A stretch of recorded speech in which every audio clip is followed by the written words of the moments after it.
น้องสาวการเงินเฝ้าจริงแค่บอกอย่าลวงล่อน้องสาวการเงินถ้าหากน้องต้องอย่ามั่งมันพันธะการเงินของงบประมาณแห่งรัฐอายให้คำมั่นสัญญาให้น้องบอกมาว่าต้องเฮ็ดอย่างใดทุกข์หรือยากก็บ่หวั่นไหวหากน้องจากใจพร้อมกันก้าวเดินไปหากน้องก็ต้องสร้างสาพันธะการเงินต้องมอบเด้ออายภาษีอากรบ่ให้ขาดหายเพื่อไล่หักของรัฐเข้มแข็งสองเฮาฮักกันพร้อมเคียงกันประกอบส่วนสร้างสรรค์เศรษฐกิจเจริญก้าวหน้าเอาพร้อมกันมา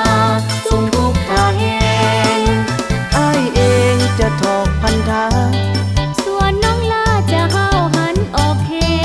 งระเบียบการเงินเข้มแข็งสวมทุกเพื่อแห่งเก็บเงินเข้ารัฐเพื่อชาติเจริญก้าวหน้าอ้ายตั้งหน้าให้ธุรกิจขยายเพื่อสร้างรายรับให้หลายเพื่อจะได้มอบพันธะเข้ารัฐน้องดีใจล้ำสองเฮาสร้างทำเพื่อประเทศชา